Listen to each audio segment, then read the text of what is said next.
Welcome to the Self-Storage Show, where I have conversations with my industry friends, talk with owners and vendors, and share tales about my management company, 3 Mile Storage. Let's go. Hi everyone, it's Jim with the Self-Storage Show. Got another episode here with you, kind of doing an interview series. It's always been fun getting to know new people in the industry. I got Mark McGuire with me today. What's up, Mark? What's up, Jim? Good to see you again. Yeah, you too. So you're a partner at Bluefin Capital. Kind of give us a little rundown. Kind of tell us about yourself and Bluefin, and hey, we'll go from there. Yeah, so got started in the storage industry a little over 3 years ago now. So I've definitely seen the crazy times, and I've now seen the reversion to the mean. So it's been fun. Coming back to reality right now is what. Yeah, but you know what goes up must come down. So feel really fortunate to have gotten into a great industry and great people, and a lot of people willing to share knowledge and best practices. And we got started Bluefin. We formed about a year and a half ago, and our focus is self-storage. We like to buy existing sites that have an expansion component to them. Nice. Just to de-risk it a little bit, especially in this tumultuous economic climate we're currently in. But not opposed to necessarily developing ground up either. We have all the capabilities in-house. Oh, that's always nice when you got that. Able to scale quickly when you have everything in-house like that. Yeah, you're able to scale quickly, but you're able to control. I mean, I think a lot of people scaled the last couple of years. I've seen, groups go from, a couple sites to a lot of sites, and, it'll be interesting to see what shakes out in the wash with all of the turmoil in the debt markets, and with, street rates now below in place or achieved rates, and, all the ECRI management strategies that are currently being deployed by the REITs. So yeah. I'll be fascinated to see, how people grow there, but our focus is on growing sustainably and doing really strong projects. Nice. To provide good returns. If you don't mind me asking, how many are you guys up to right now? So we currently own and operate one site in New Jersey.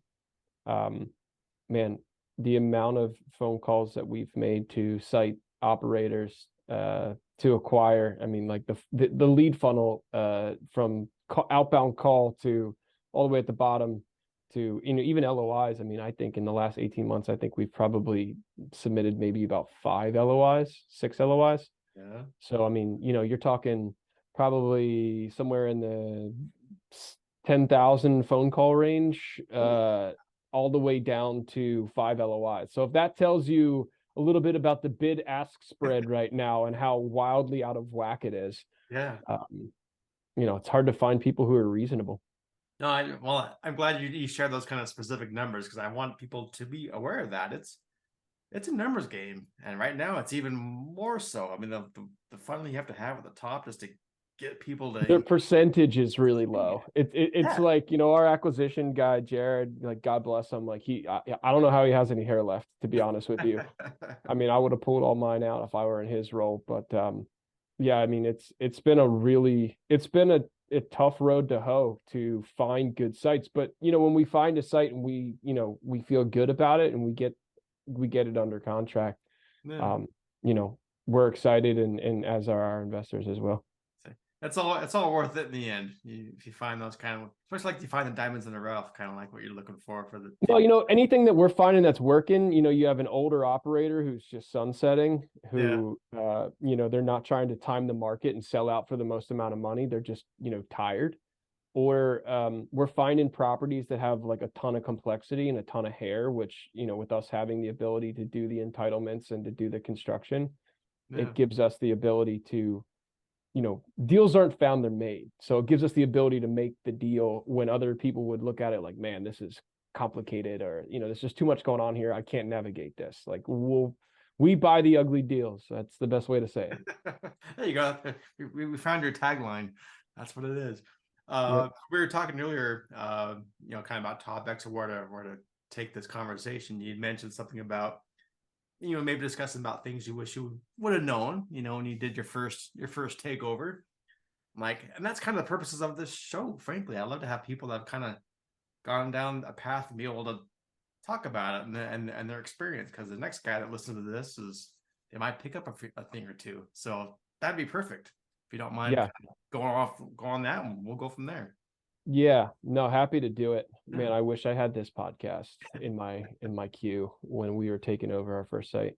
One of the biggest things that I think a lot of people don't understand going into it, people talk about management softwares, and storage is really interesting in how each part of the industry is super fragmented. Like, there isn't one platform that just does it all, despite the representations that are out there. Yeah. So you have to really build a solid tech stack. And I mean, like, before we went and bought our first site, I'd been in the industry with another group, and I had the opportunity to familiarize myself with what needs to happen. And I've been in commercial real estate for 10 years prior, so I understand the premise of commercial real estate. But understanding the premise of commercial real estate and then understanding self-storage operations and all the minutia that comes with that are two very different things. And we were fortunate to be involved with state associations and SSA and ISS, and had been to the conferences out in Vegas. So learned a lot there. If you haven't been to one of those and you're considering getting into storage, SSA in Vegas and ISS in Vegas. Oh, ISS, I guess, is going to be in Maryland, I think, this year at the. Yeah, I think so. Yeah, in the Mid-Atlantic show. But one of the biggest things no one talks about is like setting up your leases. I think that the pain that you go through. I mean, we chose SiteLink as our property management software. Yeah. There's all sorts of debates on what's the best and why, and your reporting and ease of use. And I mean, admittedly, SiteLink, it looks like Windows 98 came back with a vengeance. I mean, anyone who's used SiteLink is probably laughing, because they're like, yeah, it's exactly what it looks like. You know what it is. Yep. You got the visual. But there's a ton of, SiteLink's super robust, and its reporting capabilities are super robust. So you can really build out some great stuff. It just takes a long time to use. So the learning curve in SiteLink is massive. It's, ton of integrations with direct mail and with, DaVinci locks, if you're going to utilize that platform for your overlocks or your vacant units. But the one thing in SiteLink that took us a minute was codifying our leases. And in SiteLink, there's a file format that, like, we had a lawyer draft up our lease, and we're like, okay, great, we'll just take this PDF and we'll just upload it in SiteLink and populate it, and it'll be good to go. And that is not what happened. If it were only that easy. If only it were that easy. I think it took us a good week. They have the format RTF. It's like rich text format is the name of the file type, and that's the type of file that SiteLink uses. And codifying that document and like importing everything, you'd think it'd be easy to copy and paste it, but the formatting gets all messed up. So my assistant had an absolute whale of a time. Oh no. Taking this, seemingly complete document and putting it into SiteLink, and then coding it, because all the custom fields that pull in from all the data that you input inside the tenant profile, like the way that you have to code them is not intuitive. So I would tell you, and the problem is you can't actually go and get, even if you're on SiteLink, the site that we took over was already running SiteLink. You can't get access to modify some of these key settings until you take possession and ownership, and you do a transfer of ownership form. So it's like one of those things, it's like you can't even prep for it. It's just like one of those things that if I'd have known how long it would have taken, it would have been like first order of business that I would have focused on and been like, hey, start this immediately. Yep. And that was an absolute, it was painful. It's important. I can probably give you another 20 examples of, not just going to pick on SiteLink, but really when it comes to just transitioning initially, like transfer of ownership, it's never easy. You don't care who says like, oh yeah, that's no. Been there too many times. If the minute you think something's going to be easy, no. Or that you think it's going to take an hour, plan on 5. You think it's going to take 3 days? Yeah. I will give Storable credit. I mean, when you call them, you get a human on the line, and they'll walk you through the problem. But the thing is like, you don't know the problem until you come across the problem. And then like by the time you call them, then you get in the call queue, and then you get to the person who can actually answer the specific question. it just takes time. And, you know, especially in the beginning, when you're doing all this for the first time and you're unfamiliar with how it works, once you kind of get the sense of how it works, you can start to kind of get ahead of it and you know how to solve certain things. But it was a lot of manual calling Storable, being like, hey, I don't understand this. Like, to their credit, they pick up and you know, you get a human and the human's helpful. But it just took way more time than I would have imagined. I've always played around with the idea, then I quickly talk myself out of it because it sounds like it's way more work than it's worth. But just to have a package of like a storage launch package, like you hire somebody, be like, all right, your job to get it all ready to go, get all the system set up, get everything ready to go, hand it off, see you later. That person would be, yeah. Any consultants out there that want to do that, there you go. There's a perfect job opportunity because people would take you up on it, just like Mark would. Yeah. It's definitely the transfer of ownership is definitely like, it's like that first week you are in for an absolute awakening. I mean, it's the first week to 2 weeks, you're like, what have I gotten myself into? Because then you got tenants, and even still, like, there's a program that integrates with SiteLink called Simple Certified Mail, which is great for sending out your notices, and it integrates directly into SiteLink, but you wouldn't even know it was there. And so, like, SiteLink has so much that it's able to do. It's just not intuitive as to where you'd find it, and the click path to do anything in SiteLink is very long because it's been this software that's just been like built upon and built upon and built upon and built upon. So like all this stuff is there, but it's just like buried behind things that you wouldn't think to click. So if you can familiarize yourself with SiteLink prior to takeover, my suggestion would be to do so if you were to elect that option. Go through the tutorials, reach out to people that have been there, done that, and just try to get some sort of an idea of a checklist of best practices when it comes to this kind of stuff, for sure. Well, the other thing too is like once you get your lease in place and you bring it into SiteLink and it's coded correctly, which it takes plenty of trial and error, trust me. But once you do get it to that point, we tried to go and then send everything out to everybody to have them sign it digitally, which SiteLink's e-sign platform, when you do it in bulk, is not great. It's good for individual tenant signing, but like trying to track people signing things is like wild when you do it at volume, especially if you take over a site that has, 200 units. Yeah, that is an absolute undertaking. So what we learned that you could do, I mean, this is in Jersey, so check your state regs. But what we learned is that you can send them notice via direct mail, and on that notice, you don't actually need the tenant to sign the lease physically, which, and coming from the commercial real estate space that I've been in, everyone always has to sign the lease. Yep. But you state it in the letter as such that your continued tenancy and your next payment will constitute as an agreement to the existing lease terms. And when we did that, I'm like, wow, there was 2 weeks of brain damage because we started manually taking things from SiteLink to like DocuSign, sending them out via DocuSign individually, coding them individually. Like it was an absolute disaster. I mean, the amount of time that was wasted when all we had to do was send a letter. And I was like, all right, we'll send it digitally because I don't want to spend the money for the letters and the postage and all this other stuff. Yep. But when I look at the amount of time we wasted, the cost of postage paled in comparison. Oh, I'm so sorry. It makes my heart hurt when I hear that. But this is stuff that no one tells you. You know what I mean? Like this is the nitty gritty that like no one talks about, and it's not until you're like, oh wow, there's another way that's way easier. It's one of those things where it's not. I don't think it's so much that we don't talk about it because it is in the industry kind of well known, but especially someone that's newer, they don't know where to go or who to ask for information specifically like that.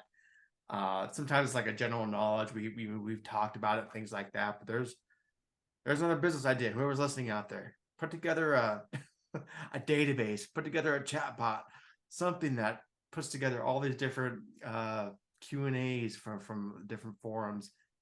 Even though maybe the answers may not be perfect, at least I think it would put people on the right path, asking these kind of questions. Yeah. Cool. Some nerd out there, put together a chatbot. There you go. Yep. So we've kind of gone through the leases and gone through the SiteLink setup. Anything else that's comes to memory when you're going through of things to watch out for? Yeah, so we were fortunate on our site because we had a lot of people on auto pay. And with us carrying forward with SiteLink, it wasn't a big thing, but they have what are called credit card tokens. And these are the encrypted credit card information that's attributed to each tenant who's on auto pay, who's utilizing a credit card, debit card to pay. This is the encryption standard that's required in order to meet, the merchant service agreements, in order for the merchant service to, retain that information and charge it on a recurring basis, which is what we want in storage, right? It's all about monthly recurring revenue. Yep. If you switch, our original plan was to switch from SiteLink to StoreEdge because we thought, okay, StoreEdge, more updated user interface, similar reporting capabilities. Definitely, our plan is not to convert to storage at this point. There's, with Storable, there's the transfer of ownership that you have to fill out, and then once the transfer of ownership occurs, then you have to do what's called a change of product or a change of some sort of. There's another one. I forget what it's called, but yeah. You pay another fee for that. And then if you were to switch to StoreEdge, you lose all the credit card tokens, which means you'd have to then call every one of those tenants and then get that auto pay information again from them. So when we found that out, I was like, man, I just don't see the benefit of that conversion and that brain damage. And the cost from SiteLink to StoreEdge is the exact same cost, at least at this juncture in time. I know it's gone up, with inflation this year and SiteLink sending out rate increases, but people don't understand how credit card information is stored, and it's not like kept in like a tenant file that like you can just see their information. Like it's kept in a secure way in which you don't have access to their card. They basically save it, encrypt it, and then you have the ability to then charge it. So that's something that people I think aren't necessarily aware of. That's like a kind of like one of those consequences that I don't think always people recognize. And if you were to make that switch and then realize that after the fact, you might be quite upset. Yes, so that's the number one pain factor that I do come across when people are especially switching platforms. I mean, you can't just copy and paste a credit card number. It doesn't work.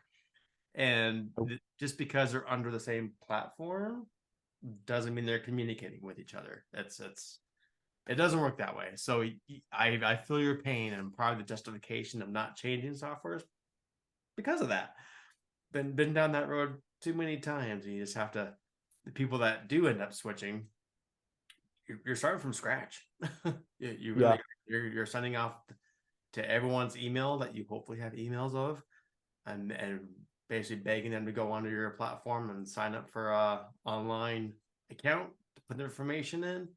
It's a whole process. So it's another warning of a good question to ask as you're going along this process of softwares. 100%. And another mistake that we made, I mean, we were fortunate because this site really had solid collections and didn't have much in the line of delinquency. Two things. Number one, we did have a unit that was delinquent that we had been working with. They were paying, and then they weren't paying, and they were paying, and they weren't paying.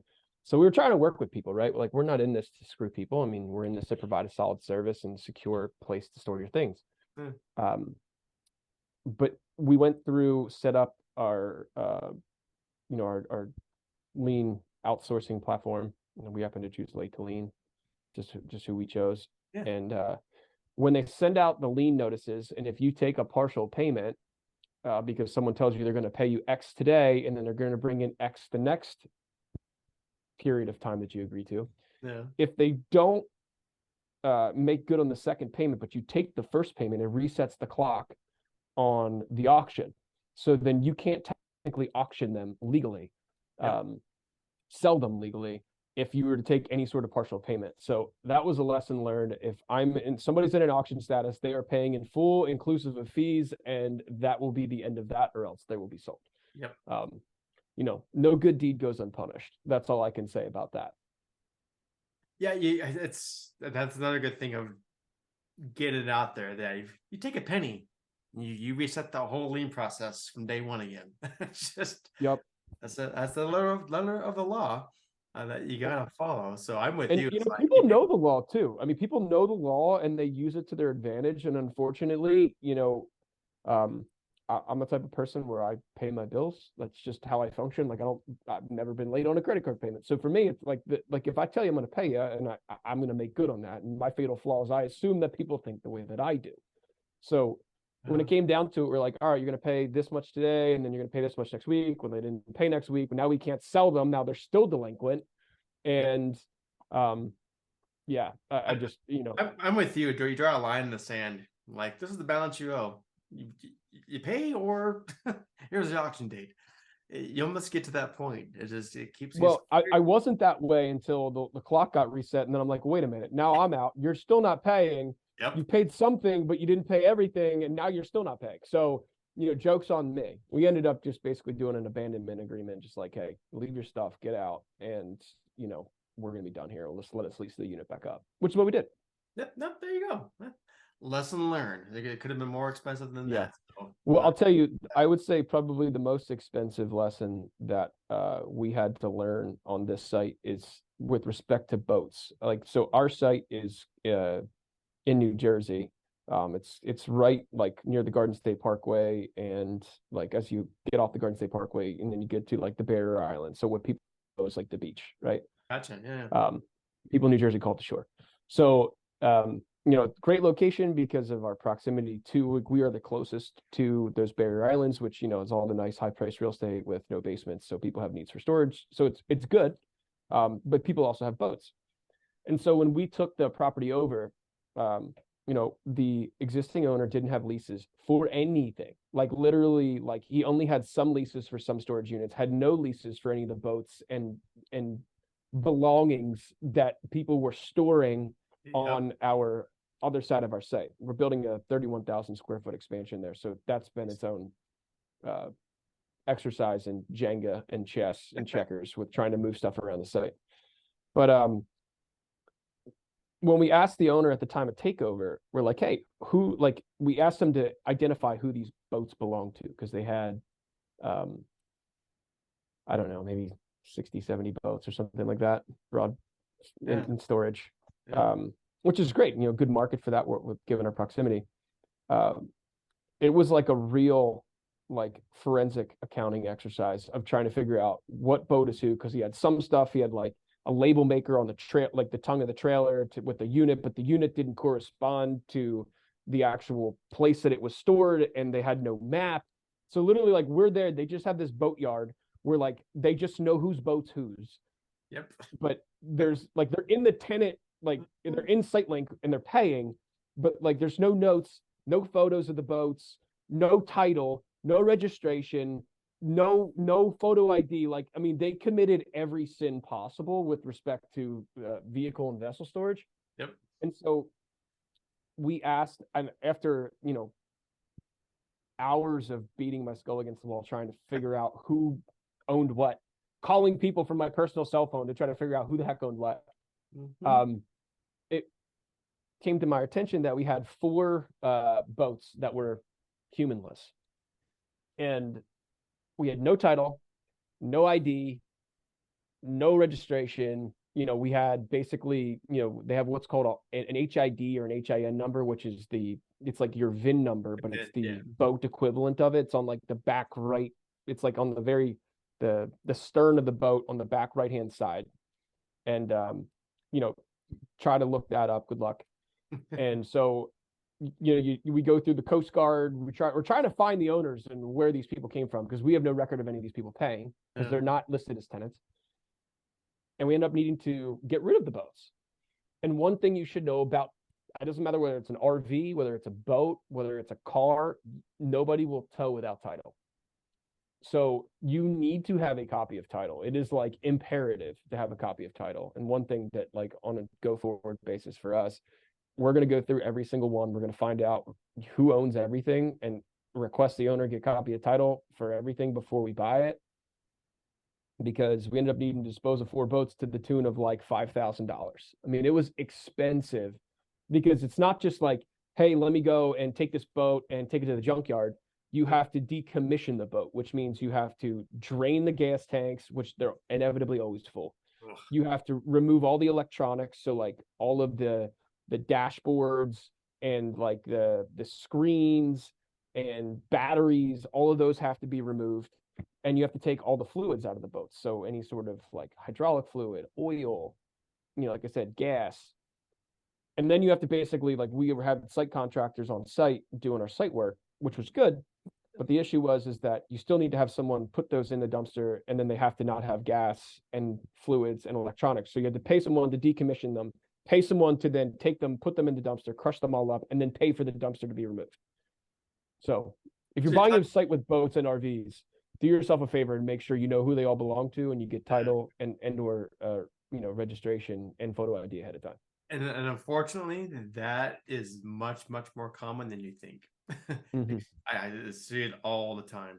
I do third party management, and so I manage a bunch of different kind of assets. And I had a guy in Colorado not too long ago reach out to me and wanted me to manage his property, and it was like 500 spaces, just what you're talking about: boats, RVs, recreational.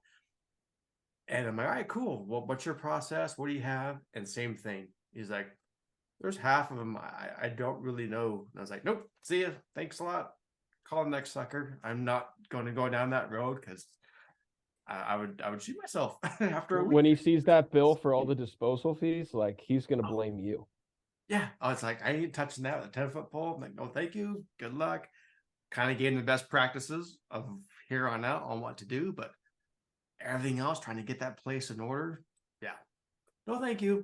It's like, well, the funny thing is, like, some boats don't have registration, but you can still get title. So like registration, someone may have a boat that they have the title to, but they just haven't put it in the water for 3 or 4 years, so they still could have they'll still have the title, but it may not be currently registered.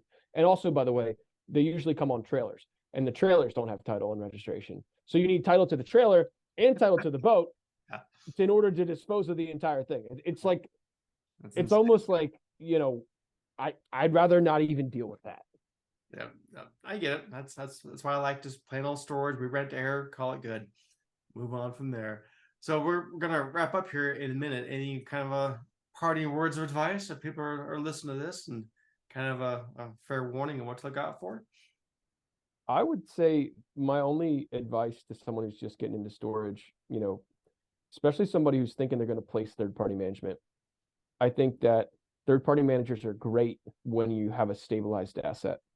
I think that a third-party manager trying to do a turnaround in an asset is challenging, because the incentive for all the time, energy, effort that you have to put in for the third-party manager, they're taking, a small percentage of the upside, and the amount of time, energy, effort, and bandwidth it's going to take is challenging for people to execute. I'm not saying that those people don't exist out there, Jim. I know you're one of them, but I think a lot of times, people think that they're going to just buy storage, and then they're going to place a third-party manager in, and they're going to be like, yeah, it's just going to run itself. And, if you expect this asset class to be a very hands-off asset class, you probably want to go to more industrial, or, like something more like strip retail. But this is a very hands-on asset class. Whether you're managing it day-to-day, it's really hands-on. But even if you have someone who's going to third-party management, you need to have, regular touch points. I like it to be weekly, because then at that point, everyone's marching to the beat of the same drum. And, you give yourself the best chance for success, and everyone's aligned and marching in the same direction. Communication, number one. Make sure you're on the right path moving forward, especially when it's like a takeover. Because there's so many moving parts. It can be a train wreck if you don't have everything in order. So hope people are listening to this. They've if nothing else, we raised a little bit of awareness of where you're getting yourself into. But again, there's people that out there have been there, done that can kind of help you avoid some of these landmines and not waste a bunch of time if not needed. So I appreciate you coming on and talking about that. If people, maybe if you're willing, want to reach out to you to learn about yourself or Bluefin, want you guys give out any contact info? Best way to reach out to me is through LinkedIn. I'm on LinkedIn. You'll find me there. Cool. Or shoot me an email. You'll have my contact info. Yep, I'll put that out there. All right. Well, Sounds thanks good. so much, Mark. We'll do it again. All man. right. Thanks a Thanks, lot. Jim. Take it easy. Before we wrap up, just a quick reminder. Do you want to level up your storage game? Visit theselfstorage.show.com. Grab some high-value freebies, check out top vendor spotlights, and stay in the loop with our newsletter. Do you want to chat about becoming a client with 3 Mile Storage Management? All the info's there. Plus, if you've got a story to share, we're listening. Everything you need is at theselfstorage.show.com.